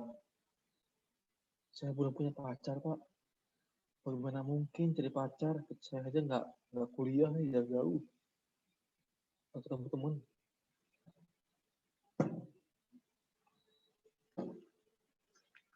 Ada yang mau dulu aja, Pak. Aduh, ini mudah-mudahan cuma ngejokes doang ya. Masa sih nggak ada yang mau? Kan kalau anak kan biasanya kalau di daerah tuh kayak selalu bukan dijual ya, tapi menjadi kebanggaan lah pada orang tua gitu ya. Jadi kalau lagi ngumpul orang tua, ini Bu, anak saya ini lagi ujian, anak stan. Jadi pamerin tuh ke tetangga-tetangga, paling nggak kalian sudah punya marketing tuh di rumah orang tua kalian gitu ya, marketing ke orang tua lain. Saya sempat baca kalau istri boleh kepada suami, benar nggak Pak? Benar. Tapi dibatasi. Kalau di kantor saya itu 2 kali maksimal seumur hidup. Jadi gunakanlah sebaik-baiknya. Saya datang jodoh Pak, pilih penempatan yang nggak ada kata vertikal. Oh, oke, nice. Bisa pilih Menpan, bisa pilih kalau yang Kemenkeu, DJA gitu ya, DJPK, Perbankan Keuangan, apa gitu. Atau kantor lain, misalnya apa tuh, yang nggak ada. Kemenko, nggak ditemukan ya. Ekonominya, BMK, Polkam. Nunggu jodoh datang. Ilmu jangan ditunggu, cari.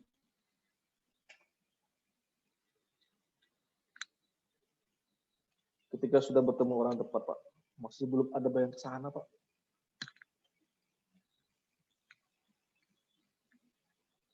Biasanya mutasi itu berapa kali ya, Pak? Saya nggak bisa bilang berapa kali, soalnya itu kebutuhan organisasi ya.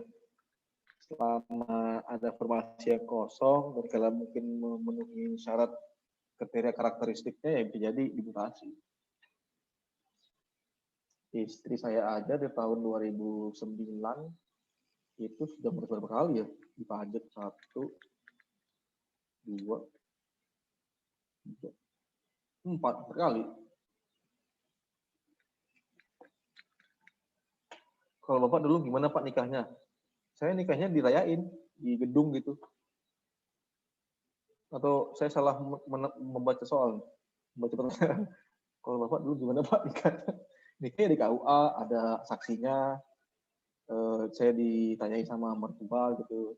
Bersedekah gitu. Saya nikahkan engkau gitu. Saya nikahkan engkau Andi Wijaya dengan anak saya. Pengennya umur 25 Pak, tapi pengen lanjut S1 dulu. Tapi kalau lebih cepat nggak apa-apa.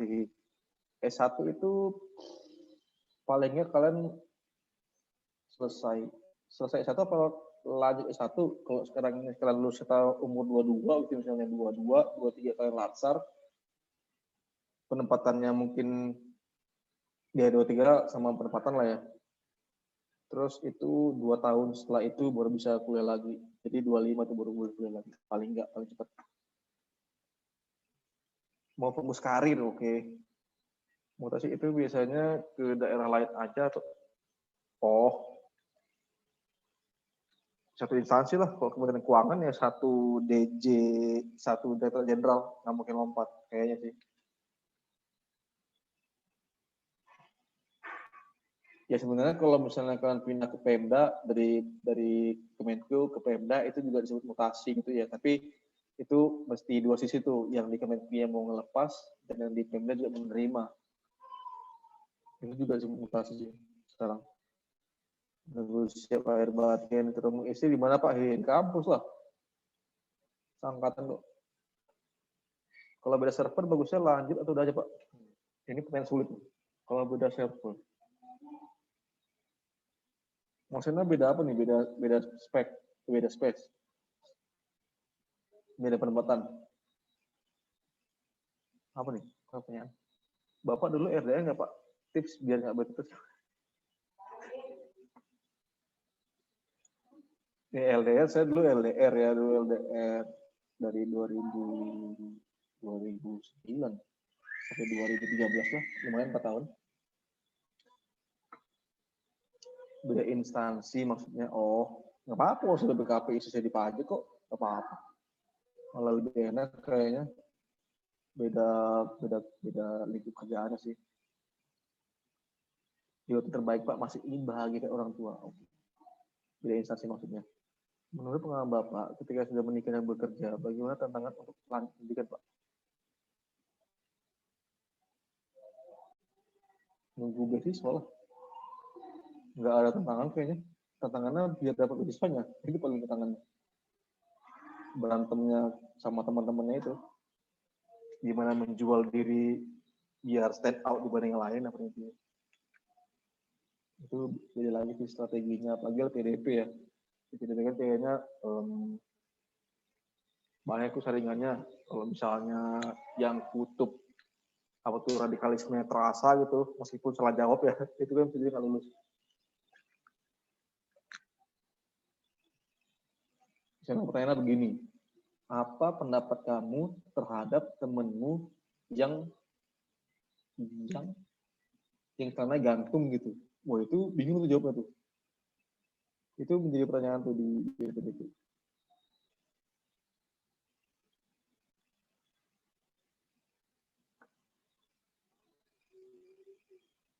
Kalau mutasi lebih 2 kali, mending LDM atau PNS.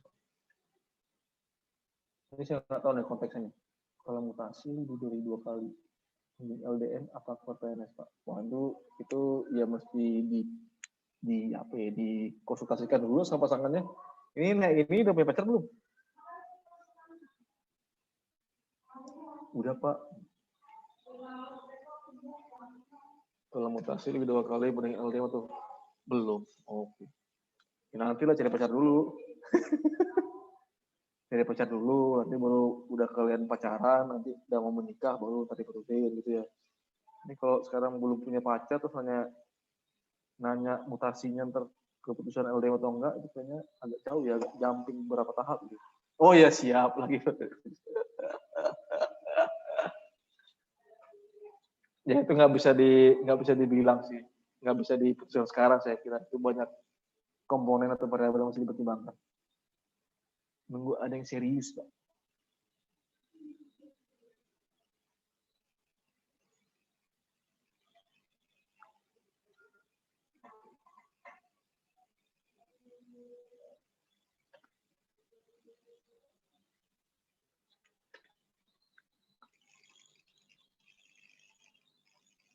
Udah, kita lanjutkan penderitaan kalian.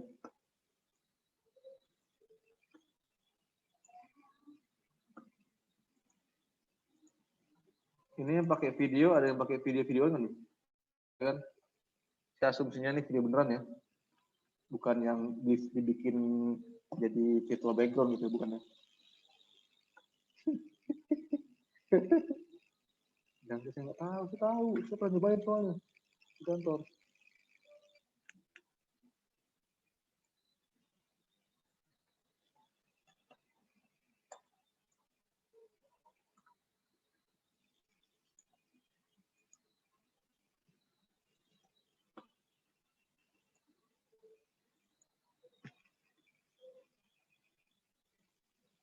Oke.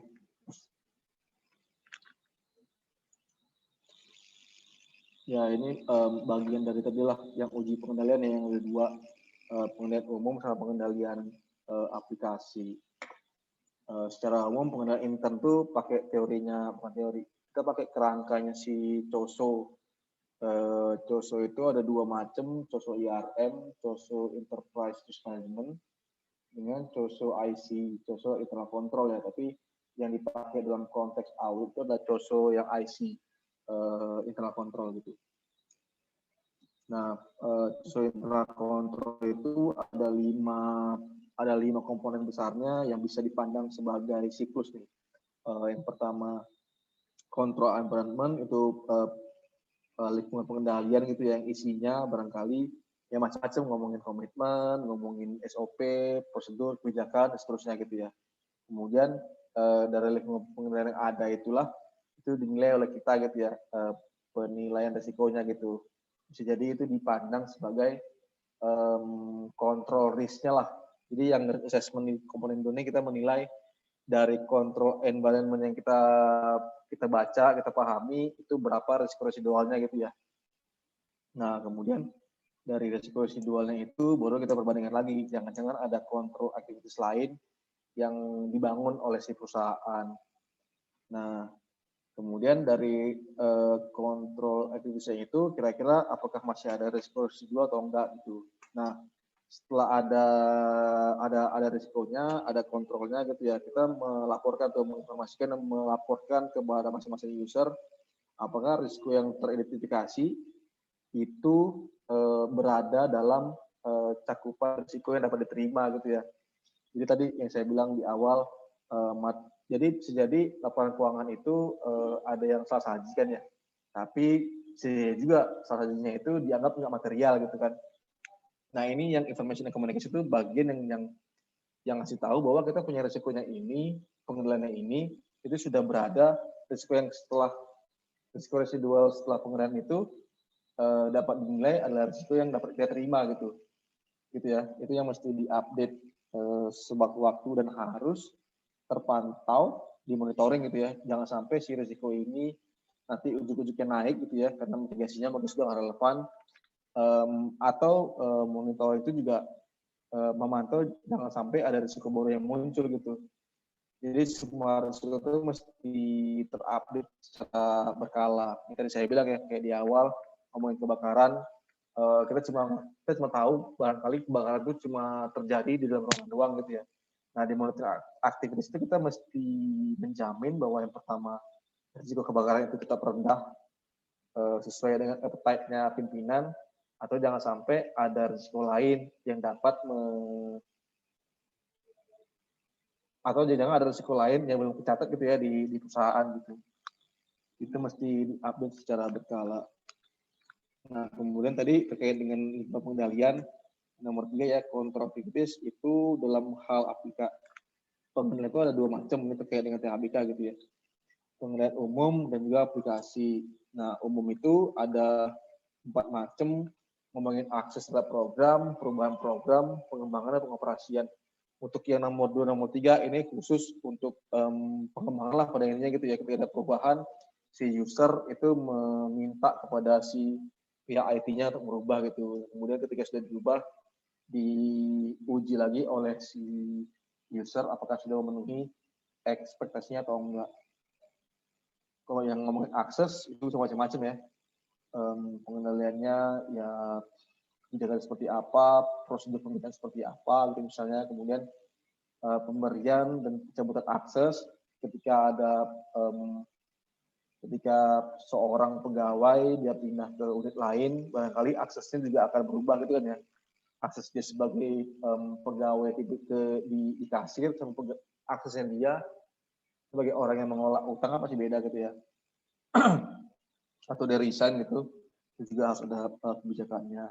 Setelah berkala terhadap pemberian akses, kemudian ketentuan tentang password, jenis-jenis hak akses, siapa yang bisa menulis, pokoknya siapa yang bisa menambahkan inilah, sama kayak di link ini di drive ya, kok nyebar link gitu. Ada yang bisa view doang, ada yang bisa nambah, ada yang bisa modifikasi dan seterusnya. Pembatasan akses fisik tadi saya bilang terkait dengan server, barangkali hanya orang tertentu aja tuh yang bisa mengakses ruangannya. Jadi nggak semua orang bisa gitu ya. Enkripsi, audit, seterusnya. Nah, kalau untuk yang perubahan, ya perubahan tuh diinisiasi dari orang yang membutuhkan, yang menggunakan si aplikasi gitu ya, kemudian baru diakomodasi oleh bagian IT, tapi disetujui oleh pejabat yang berwenang. Kemudian setelah diperbaiki, baru diuji lagi oleh si user. Ini udah berapa jam lagi sih? 5 menit ya. Diuji, baru dikembalikan dan dokumentasi. Sama juga kalau pengembangannya. Saya kira perubahan sama pengembangan itu mirip-mirip lah. Pengendalian dan pengoperasian. Ya ini terkait juga nih dengan yang akses tadi ya. Mengenai pengoperasian ini ya, program hanya dapat dioperasikan, digunakan oleh mereka yang memiliki otoritas. Pengguna program harus dimonitor. Jadi pokoknya pengendalian umum dan aplikasi yang ada di slide ini berkaitan dengan kerangka pengendalian IT yang diatur di COBIT. Coba deh kalian baca COBIT ya, COBIT. Sama tuh. Kemudian pengendalian aplikasi ada 3 macam, input, proses, output itu. Nah, input tuh yang tadi saya bilang di awal, contohnya ada limit check, ketika jumlah digitnya sudah melebihi atau kurang gitu ya.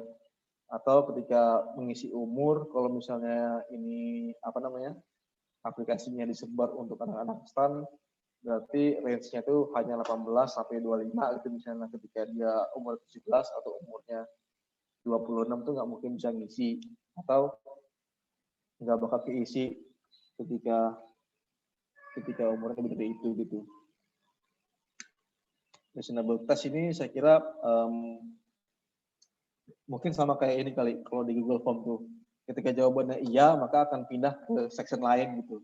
Jadi ada beberapa pertanyaan yang mesti dipenuhi dulu, baru ada klaster-klaster pertanyaan yang mesti dijawab ketika itu terpenuhi gitu ya, atau terpenuhi. Balance test itu terkait dengan jumlah debit, kredit. Jadi kalau misalnya nggak balance berarti nggak bakal bisa di-input tuh datanya. Sign check, data tertentu itu mungkin sama kali kayak yang tadi saya bilang enggak.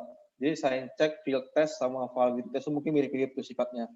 Yang saya ngomongin tanda minus atau nggak minus, field test itu kalau dia teks doang bisa input atau numerik doang gitu. Validity juga sama. Mirip-mirip antara sign, field sama validity test. Sifatnya ya.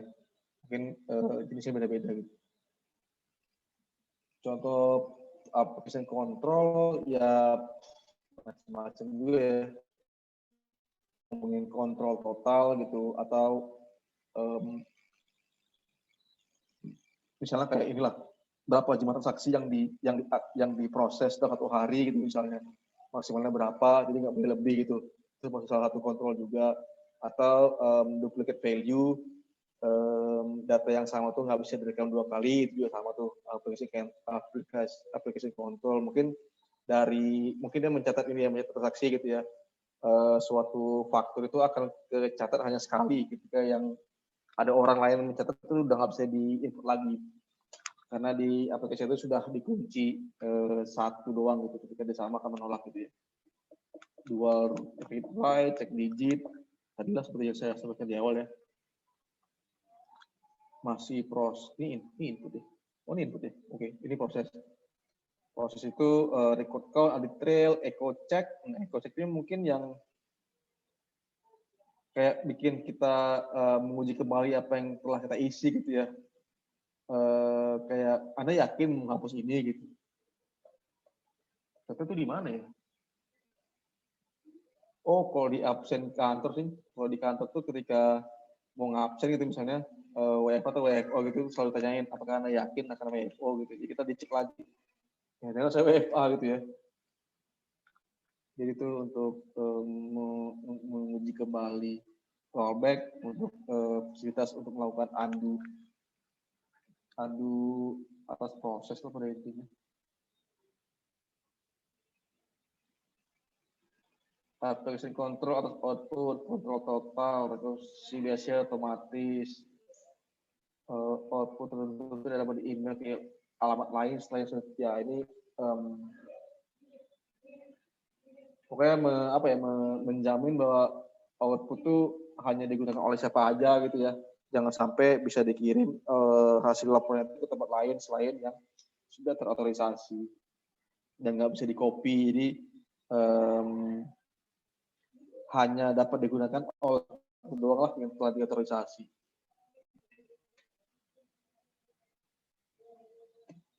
Udah sih, ini dong. Sampai sini mau nggak? Kira-kira. Maaf Pak, mau ngingetin buat nutup portal.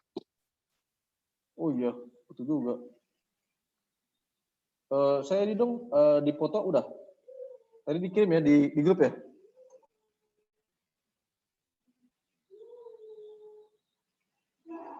Apakah sudah dikirim sama seperti Furkon ya? Dikirim di grup aja tadi yang di foto. Saya bisa langsung masukin.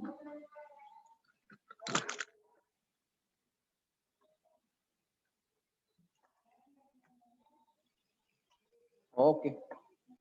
604 tabok.1252. Kalau mutasi lebih 2 kali mending LDM atau KPNS, Pak?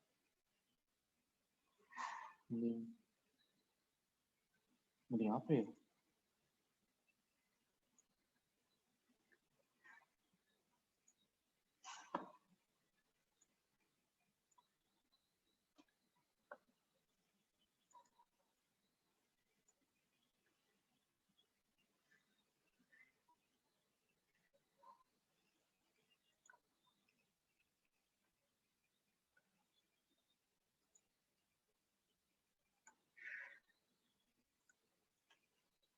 Udah ditutup, sekarang kita buka slide terakhir ya.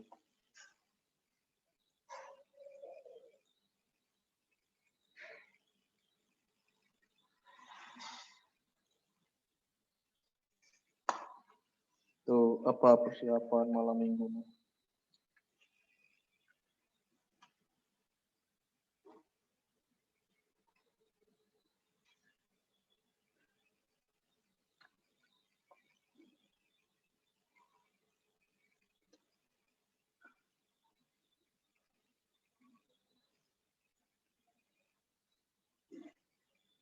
Kejar deadline.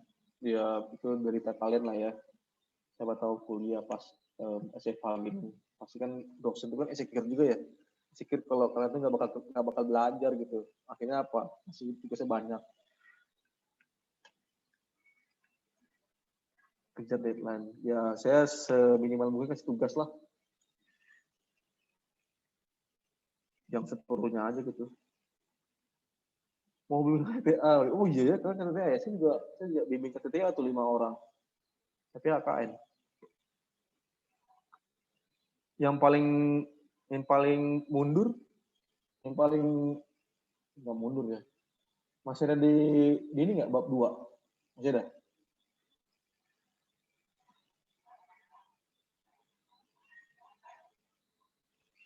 Masih.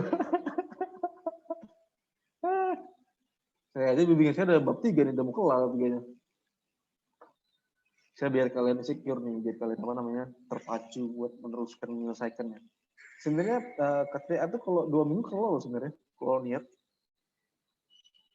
Selama berkutat sama hal yang sama gitu, nggak diganggu kan drakor. Picenju.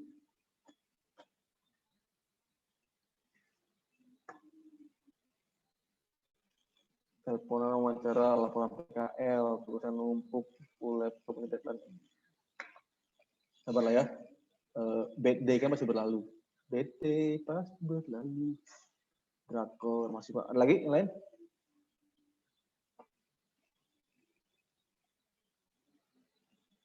Saya masih punya waktu 5 menit.